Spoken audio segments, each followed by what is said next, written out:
Knife வந்து original. அதனால sir நானே பண்ணுறேன் சார். அப்படி பார்த்தாரு, இப்படி குத்துவேன், அப்படி பிடிப்பார்.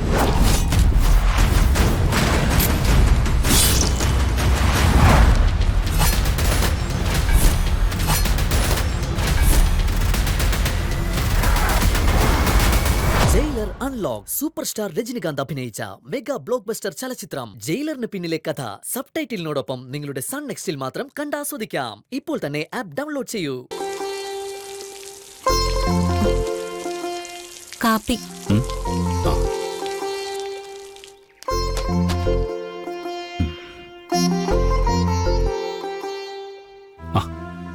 എന്താ മഹിമേ, എന്നോടൊരു ദേഷ്യമുള്ള പോലെ? ഞാൻ എന്താ ചെയ്തേ? എനിക്ക് ഗിരിയേട്ടനെ മനസ്സിലാവുന്നില്ല. ചിലപ്പോ ചേച്ചിയോട് സ്നേഹം കാണിക്കും, ചിലപ്പോ ഭയങ്കര ദേഷ്യവും. ഇതിലേതാ ശരിക്കുള്ള ഗിരിയേട്ടൻ? അത് നിന്റെ ചേച്ചിയോട് ചോദിക്കേ. ചേച്ചിയൊന്നും വിട്ടു പറയുന്നില്ല. മഹിമേ, എനിക്ക് ഈ ലോകത്ത് ഏറ്റവും വലുത് എന്റെ അമ്മയാണ്. അത് ഞാനൊരു കല്യാണം കഴിച്ചുകൊണ്ട് മാറാനും പോകുന്നില്ല. അമ്മ മഞ്ജുവിനെ അംഗീകരിക്കുന്നത് വരെ ഞങ്ങൾ തമ്മിലുള്ള അകലം തുടരും.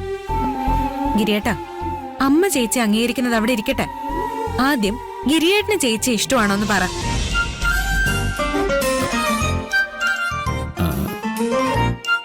ഇഷ്ടക്കുറവൊന്നുമില്ല. ഈടാ, എന്റെ പാവം ചേച്ചി ഗിരിയേട്ടനെ എങ്ങനെയാണാവോ സഹിക്കുന്നത്? ഏട്ടാ, ഇത് പണ്ടത്തെ കാലമൊന്നും അല്ല. ഇങ്ങനെ സ്നേഹം മനസ്സിൽ കൊണ്ട് നടന്നിട്ട് എന്ത് ചെയ്യാനാ? അത് പ്രകടിപ്പിക്കണം. അതിനിപ്പോ എന്ത് ചെയ്യാനാ? കാപ്പി എങ്ങനെ ഉണ്ടായിരുന്നു? അടിപൊളി. ഇത് കുടിക്കുമ്പോ ചേച്ചി ചായ കുടിച്ച് കാണുമെന്ന് ഗിരിയേട്ട ചിന്തിച്ചോ? അങ്ങനെ ഒരു ചിന്ത ഇപ്പൊ വരുന്നുണ്ടെങ്കിൽ ചേച്ചി ഒന്ന് വിളിച്ച് ചോദിക്കേ.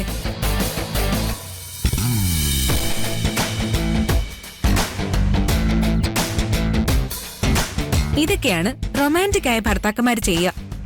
ഇടയ്ക്ക് വല്ലപ്പോഴും ചേച്ചിയെ വിളിച്ച് രണ്ട് നല്ല വാക്ക് പറഞ്ഞാൽ മതി. ഏട്ടൻ ചേച്ചിയെ കുറിച്ച് ചിന്തിക്കുന്നുണ്ടെന്ന് തോന്നും.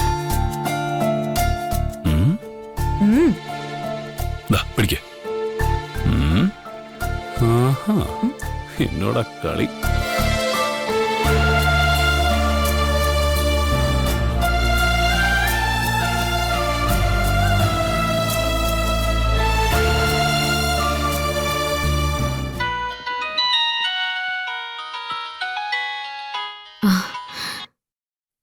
ഗിരിയേട്ടാ.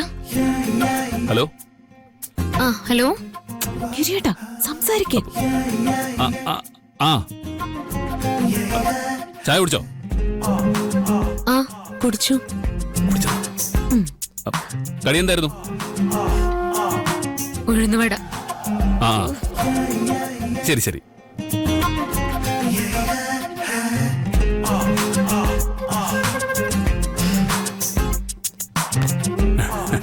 എങ്ങനെയുണ്ട്?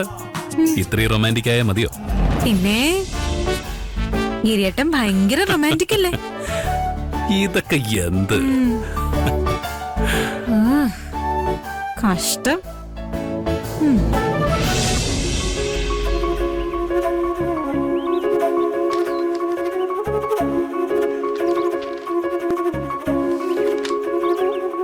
സർ, എന്താ? മഞ്ജു മാഡം അകത്തുണ്ട്. ശരി. മാഡം, എന്റെ പേര് മോനായി. മാധവ സാറിന്റെ കൂട്ടുകാരനാ. എനിക്കൊരു പരാതി തരാനുണ്ടായിരുന്നു. എന്താ കേസ്? എന്റെ മോളെ ഒരുത്തൻ പിറകെ നടന്ന് ശല്യം ചെയ്യുന്നു.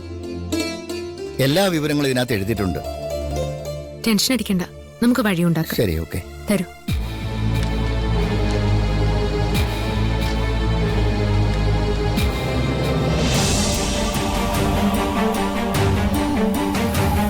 എന്താ സാർ ഇത്?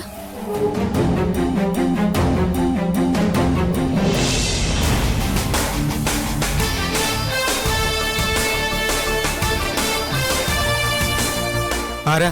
എന്താ? ഞങ്ങൾ വിജിലൻസിൽ നിന്നാണ്.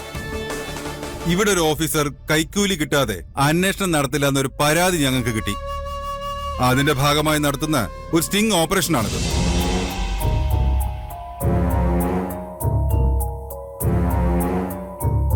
കർത്താവേ. ആരാ സാർ ആ ഓഫീസർ? ഫ്രാൻസിസ് സാറായിരിക്കും. അല്ല, മഞ്ജു മാധവൻ.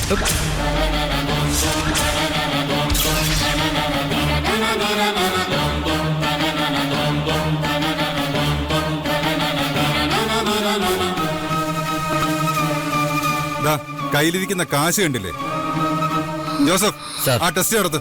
സർ അതിങ്ങത്താ ഇതിൽ കൈമുക്ക്.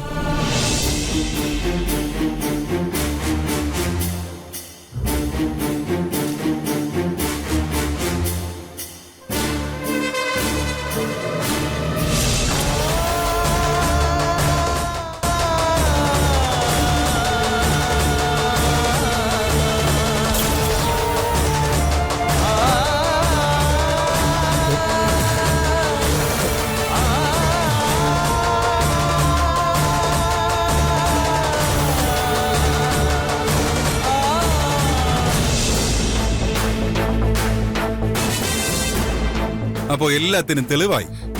സർ, എനിക്കിതിനെ പറ്റി ഒന്നും അറിയില്ല. ഇയാളാണ്. തനിക്ക് പറയാനുള്ളത് കോടതി പറഞ്ഞാ മതി. നിങ്ങൾ കൈക്കൂലി വാങ്ങിയതിന്റെ കൃത്യമായ തെളിവുകൾ ഞങ്ങൾക്ക് കിട്ടിയിട്ടുണ്ട്. ഇതിന് നിങ്ങൾക്കെതിരെ ആക്ഷൻ എടുക്കുന്നതായിരിക്കും. ഡിപ്പാർട്ട്മെന്റൽ അന്വേഷണം കഴിയുന്നതുവരെ നിങ്ങൾ സസ്പെൻഷനിലായിരിക്കും. അത് കഴിഞ്ഞ് ജോലിയിൽ നിന്ന് പിരിച്ചുവിടാനും സാധ്യതയുണ്ട്. നിങ്ങൾക്ക് സസ്പെൻഷൻ ഓർഡർ മെയിൽ വഴി അയച്ചു തരും. ആ, വിജിലൻസുമായി സഹകരിച്ചതിന് നന്ദി. ആയിക്കോട്ടെ. പോവാം.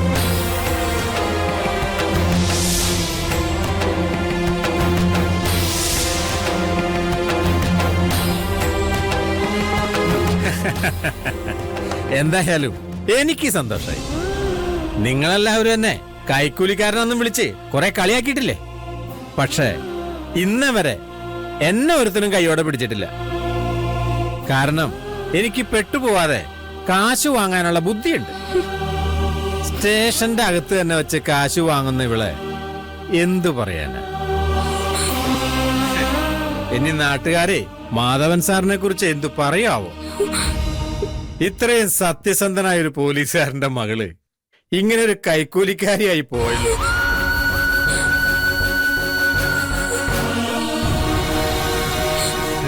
ഇനി മാധവൻ സാറും കൈക്കൂലി വാങ്ങിയിരുന്നാവോ? ചിലപ്പോ പിടിക്കപ്പെടാതെ പോയതായിരിക്കും. ഇവളെക്കാളും ബുദ്ധി അദ്ദേഹത്തിനുണ്ടായിരുന്നല്ലോ. കക്കാനും നിൽക്കാനും അറിയായിരിക്കും. നിർത്തണോ? ഒരാൾ ഇവിടെ തകർന്നു നിൽക്കുമ്പോ തന്നെ വേണം തന്റെ ഡയലോഗ്. ഇനി താനാണോ ഇതിന്റെ പിന്നില്? ആ, ഇനി അതും എന്നെ നെച്ചത്തി കയറ്റിക്കോ. എനിക്ക് ഇതിലൊരു പങ്കുമില്ല. അല്ലെങ്കിൽ തന്നെ എനിക്ക് ഈ വിജിലൻസുകാരെ കണ്ണിനേരെ കണ്ടൂടാ. എനിക്ക് കേട്ടിട്ടത്ര വിശ്വാസം പോരാ. സാറ് വിശ്വസിക്കണ്ട. ഇത് ദൈവമായിട്ട് ഇവൾക്ക് കൊടുത്ത പണിയാ. മാധവന്റെ മോളാണെന്നും പറഞ്ഞ് ഇവള് കുറെ ഞെളിഞ്ഞു നടന്നില്ലേ? ആ അഹങ്കാരം ഇപ്പൊ ഒറ്റയടിക്ക് തകർന്നില്ലേ? ഇനി നിന്നെ കുറിച്ചും നിന്റെ അച്ഛനെ കുറിച്ചും നാട്ടുകാരെ എന്തൊക്കെ കഥകൾ പറഞ്ഞു നടക്കുന്നു നീ ഒന്ന് ആലോചിച്ചു നോക്ക്. സർ, ഞാൻ കൈക്കൂലിയൊന്നും വാങ്ങിയിട്ടില്ല. അത് ഞങ്ങൾക്ക് അറിയില്ല മോളെ. നീ തെറ്റൊന്നും ചെയ്യില്ല. ഇതാരോ മഞ്ജുവിനെ കൊടുക്കാൻ വേണ്ടി തന്നെ ചെയ്താ സാറേ. ആർക്കാടോ ഇവളോട് ഇത്ര ദേഷ്യമുള്ളത്? ഗിരിക്ക്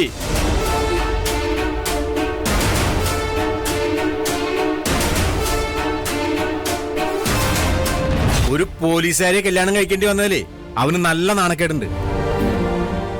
നിന്നെ കൈക്കൂലി കേസിൽ കുടിക്കുക, നിന്റെ ജോലി പോവും. അതിന് അവൻ കളിച്ച കളിയാണെങ്കിലോ ഇതൊക്കെ. ഗിരിയേട്ടൻ ഒരിക്കലും ഇങ്ങനെയൊന്നും ചെയ്യില്ല സർ.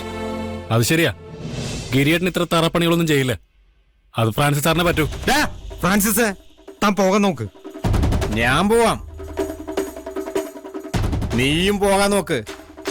സസ്പെൻഷൻ കിട്ടുന്ന സ്ഥിതിക്ക് കുറെ കാലം വീട്ടുജോലി ചെയ്തേ നല്ല വീട്ടമ്മയാവാൻ നോക്ക്. ഗിരിയും ആഗ്രഹിക്കുന്നത് അത് തന്നെയായിരിക്കും.